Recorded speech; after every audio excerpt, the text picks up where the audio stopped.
Blick op Europa, herzlich willkommen liebe Leute fir no gucken. Merci. Et is so, dat man vir engem Joer ungefähr hat Kommission e puer Mesure firstalt fir den Handel mat Dienstleistungen fir den verbessern, wie Huschallregelen, die den europäesche Bandenmarkt dat du belangt, wie dat soll funktionieren. Et wären an dem neuen Package waren 4 neue Propositionen, dat dient etwer Proportionalität vun de reglementierte Berufe, op es vuch nach Schweze kommen, dann Leitlinie fir nationale Reformen, eng elektronisch Dienstleistungskarte, e ganz kontroverse, ganz umstrittene Sujet, an dann natürlich auch Meldeverfahren für die national Vorschriften. Ich bin froh, hier in der Sendung meinen Kollegen Andreas Schwab begrüßen zu dürfen. Hallo, danke Andreas, hallo, dass du mitmachst.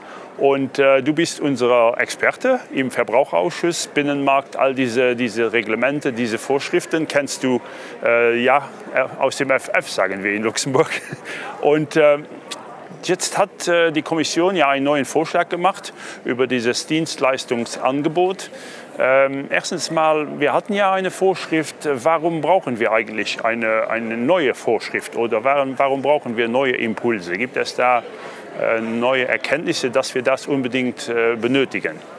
Na, ich glaube, man kann schon sagen, und dafür hat die Kommission auch eine ganze Reihe von Studien und Zahlen geliefert, dass der europäische Binnenmarkt für Dienstleistungen nicht so gut läuft wie für Waren und Güter. Also es ist eben viel einfacher, eine Maschine von Deutschland nach Frankreich zu schicken, als einen Mitarbeiter, der die Maschine wartet und der sie auf Touren bringt und der sie repariert.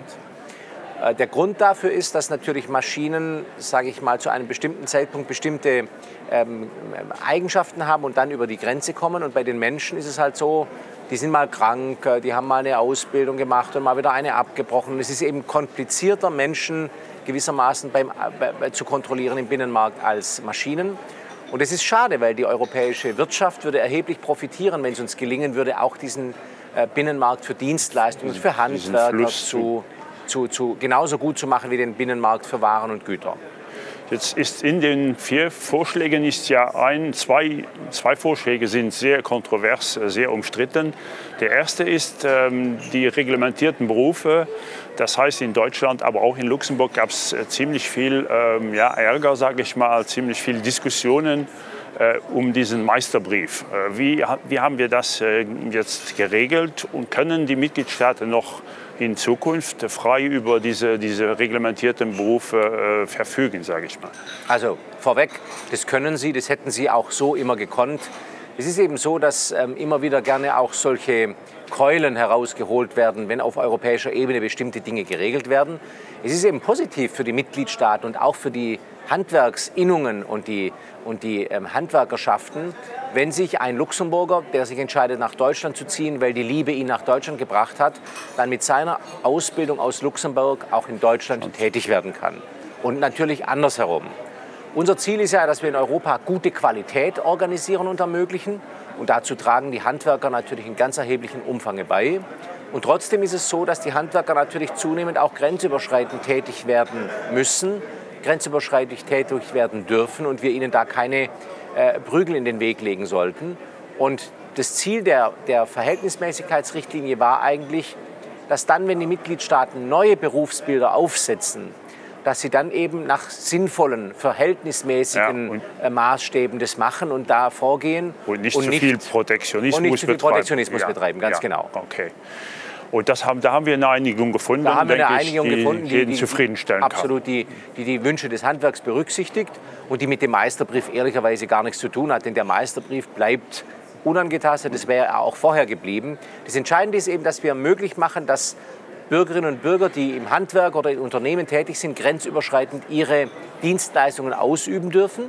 Qualität gesichert wird, auch grenzüberschreitend, aber eben kein Protektionismus betrieben wird. Das ist eigentlich alles. Und diese Balance haben wir hinbekommen. Das war nicht einfach, aber als Berichterstatter habe ich versucht, möglichst viel dafür zu tun, dass wir diese Balance an der richtigen Stelle finden. Jetzt der zweite Vorschlag ist ja diese elektronische Dienstleistungskarte. Da haben jetzt hier im Parlament sich 4 Ausschüsse dagegen ausgesprochen. Und auch im Rat weiß ich, dass das noch sehr weit weg von einer Einigung ist. und auch, ja, sage ich mal, kontrovers auch innerhalb der Gesellschaft ist. Ich habe in Luxemburg zum Beispiel kein Mensch, keine Organisation vorgefunden, die das begrüßt. Das heißt, sowohl Gewerkschaften, Unternehmen als auch die Verbraucher selbst sind sehr vorsichtig, reden von einem trojanischen Pferd, wo möglicherweise ziemlich viel versteckt sein kann. Und warum ist du bist Experte, warum ist dieser Vorschlag so umstritten? Was beinhaltet er und ist auch möglicherweise der Zeitpunkt schlecht gewählt? Naja, Politik beginnt, das weißt du besser als ich, Politik beginnt mit dem Betrachten der Wirklichkeit. Und es ist eben momentan so, dass viele Bürgerinnen und Bürger in Europa, aber auch viele Regierungen ein Stück weit Angst haben. Es war ja auch beim Brexit und bei der Abstimmung in Großbritannien der Fall, dass zu viele Menschen von außerhalb nach Luxemburg, nach Deutschland und wo auch immer hinkommen könnten. Aber die Grundidee dieser elektronischen Dienstleistungskarte, die war an einer ganzen Reihe von Stellen eigentlich mal gar nicht so schlecht. Es gibt ja Länder in Europa, um mal ein Beispiel zu nennen, in denen man auf eine Genehmigung monatelang warten muss. Also du schreibst einen Antrag bei der Behörde und du kriegst keine Antwort 1 Woche, 2 Wochen, 3 Wochen, 4 Wochen. Und da haben wir als Mitglieder in der Europäischen Volkspartei eigentlich immer gesagt, das kann nicht sein.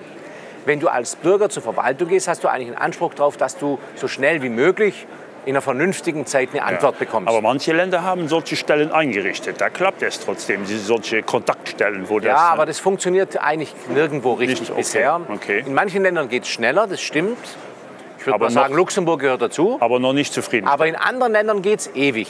Und jetzt hat die Europäische Kommission bei diesem Vorschlag gesagt, wenn die Stelle sich nicht innerhalb von 3 Wochen meldet, oder von 2 Wochen, im Ausschuss haben wir dann 3 Wochen draus gemacht, dann wird die Genehmigung automatisch erteilt. Das heißt, diese Stillschweigung, wenn das stillschweigend hingenommen wird?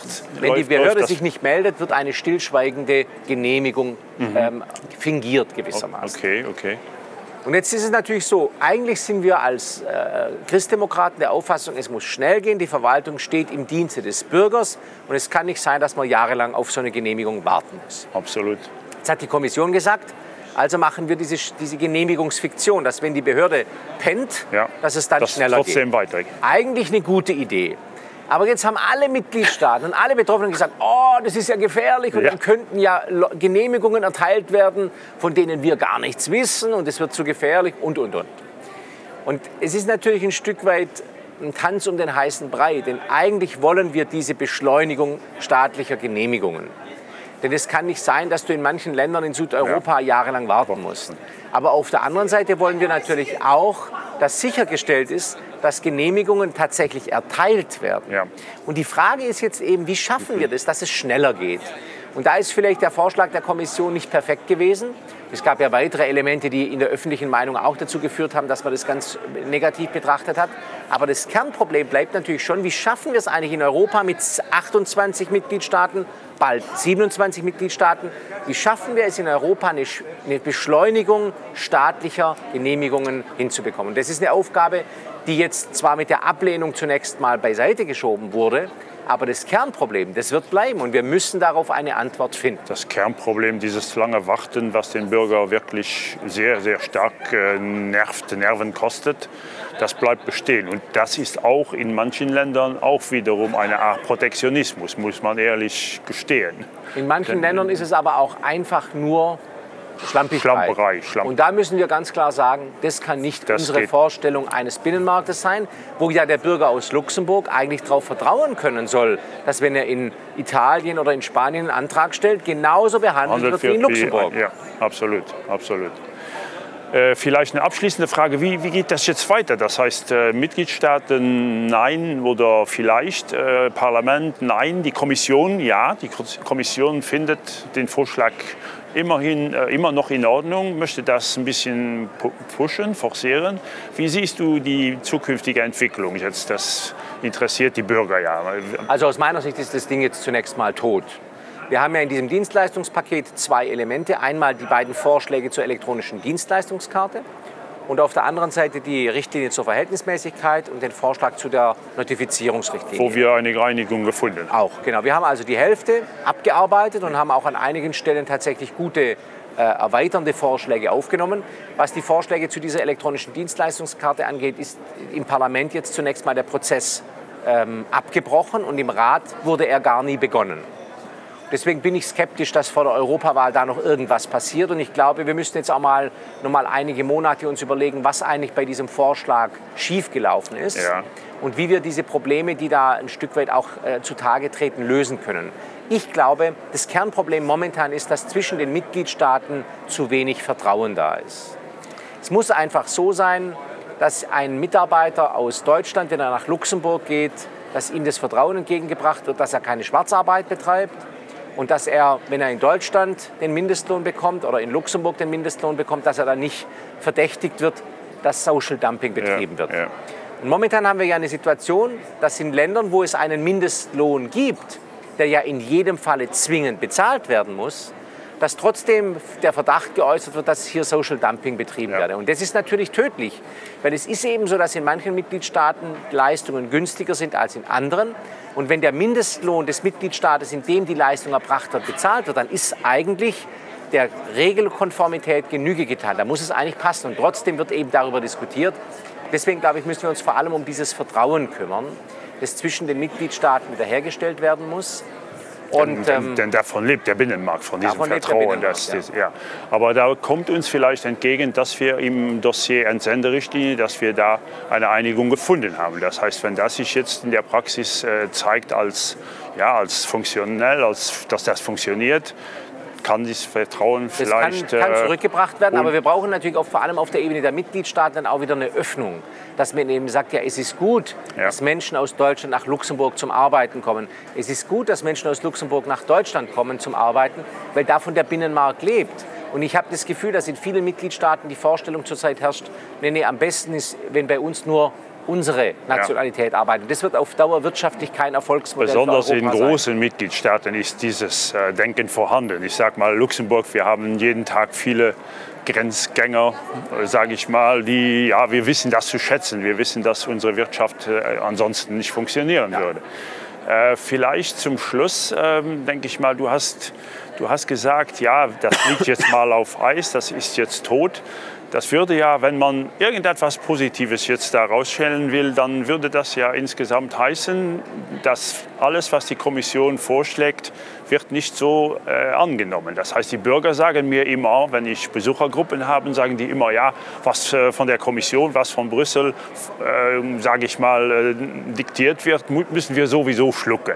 Das heißt, hier ist dann ein Beispiel, wo wir trotzdem das nicht so einfach schlucken. Das wäre nicht das einzige Beispiel. Das wäre jetzt mal ein Beispiel, wo wir den Vorschlag der Kommission rundherum abgelehnt haben.